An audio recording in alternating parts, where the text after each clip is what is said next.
Improving your show rate is one of the most impactful things you can do for your funnel, whether it's a webinar show rate, whether it's a call funnel show rate, whether it's a booked call show rate, set call show rate. I don't care what show rate you're trying to improve. This video will help you do that. We're gonna break down into 3 things. Number 1, the mindset your prospects need. You can use all of the tactics in the world, but if you don't understand the mindset that your prospects need to be in order to drive up show rate, you're never gonna find success. I don't care if you use every single tactic that's out there. Number 2, we're gonna break down the actual tactics you can use. And then number 3, break down step by step how to implement this, because if I go changing everything at one time, I could see my show rate jump and I have no idea why, or I could see it tank and I have no idea why because I changed everything. So we're going to walk you through just step by step how to actually approach improving your show rate. So number 1, what is the mindset your prospects need? Well, first, let's break down what show rate actually is. It's the number of showed calls over the number of total calls. Very simple. And so all you're trying to figure out with show rate is why did a certain number of the total calls not end up showing? What was the difference between the person that raised their hand, booked the call, and actually showed up versus the one that did the same thing and never actually showed? The only difference is one thing. And a lot of marketers and copywriters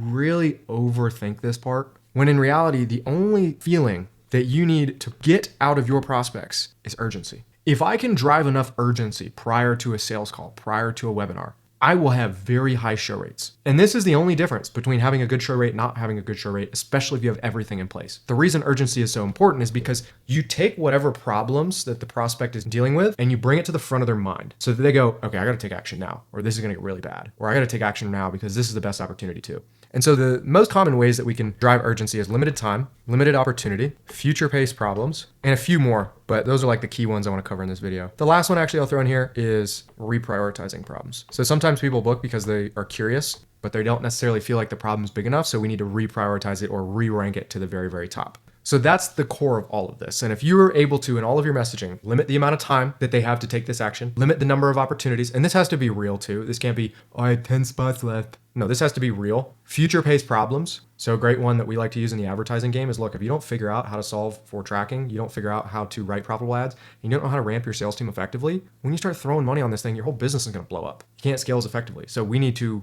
really make sure that your systems are tight before you start running ads. Again, I future-paced the problem to do 2 things. 1, show how impactful running ads can be when you get it right. But 2, help them to really take this call seriously. So those are 2 great ones: future pacing problems, limited time, limited opportunity. And then the last one is reprioritizing problems. So like I mentioned, sometimes people will book a call, but the problem will be like number 4 on their to-do list. So for example, I had a consulting call this week and the client/prospect, depending on how the deal plays out, was they had a topic that was super important on the to-do list, but they were not executing on it. And it wasn't until we had the conversation and I said, dude, if you really want to spend money on ads, this has to come first. Because I can tell you all of these changes to make and you can go implement everything we talked about, but you won't know what kind of impact that had because you're running blind. You're running ads and organic at the same time. It doesn't work. It works fantastic, but it doesn't work if you're not tracking it. Basically throw money in and pray get money out. And half your deals could be organic anyway. So again, reprioritizing problems. So that is the core of all of this. Is the only way to drive up show rate is by creating urgency in the prospect. You can have everything right, but if you don't have urgency,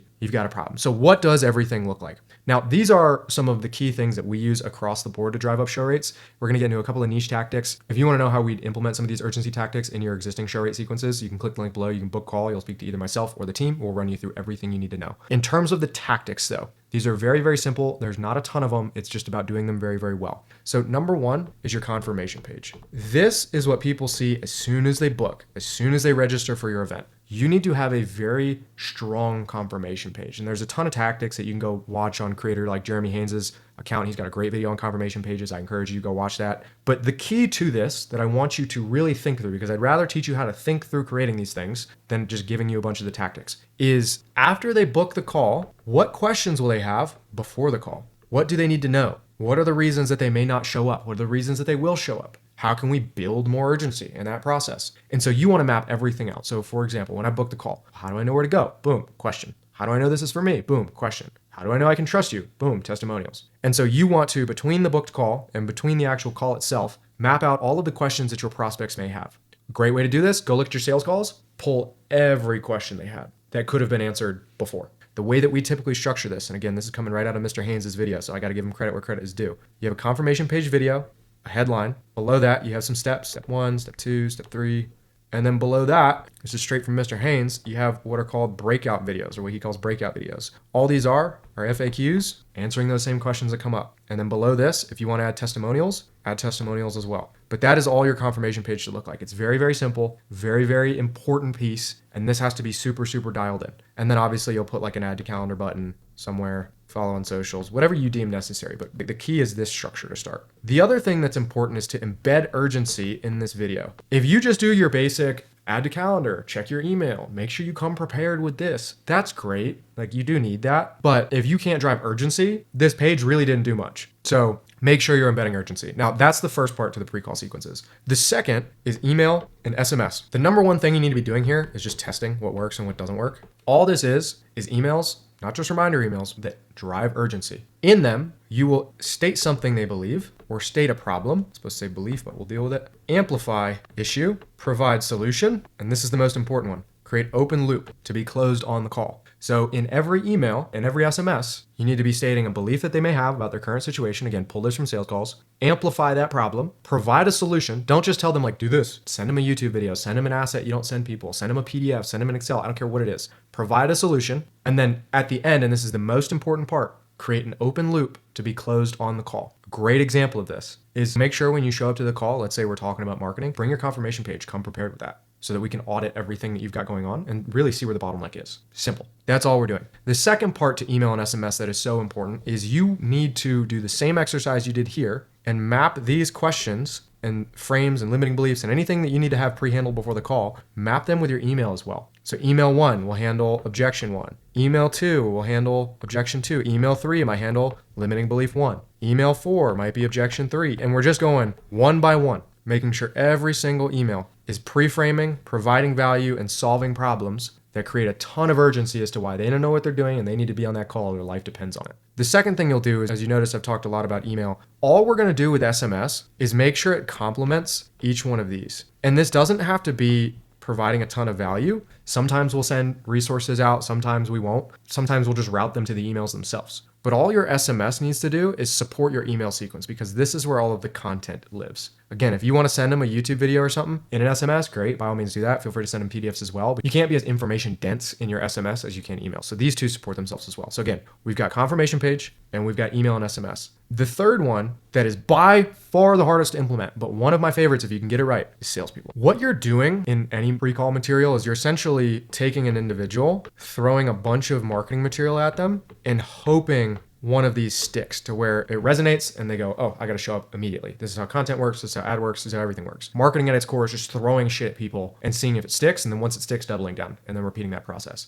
And that's all we're doing with the email and SMS. Do you really expect somebody to open 7 emails from you in a 72-hour window? No, they might open 2, but they're going to open the ones they care about. And that's where the salespeople come in, because the salespeople can ask/probe to figure out what the actual reason for booking the call is. And as soon as they know what the reason is, they now have a Rolodex of assets that they can say, okay, Johnny needs this one, let's send it to him. Doesn't need this, but let's send him this because this is what he asked for. And so that's why salespeople are great. Another good thing, and this one I'm also ripping straight from Haynes, again, I want to give credit where credit's due, is selfie videos. Have your closers just say this. Now, to be very transparent, I have an extremely hard time getting prospects and clients to do this. Also should probably press more, but I have heard that these perform amazing if you do it right. The last thing as well is just make sure you're using like a blue text if you can. I don't think it's a massive deal, but as you go higher up in demos, it does make a big difference. So it's not going to affect like those lower tier who expect it, but as you start to do more white glove, like your 25K, 30K, 40K products, having blue text bubbles does make a significant difference in your show rates. So that's another thing. Now, the last one with salespeople specifically is what we like to do is just make a document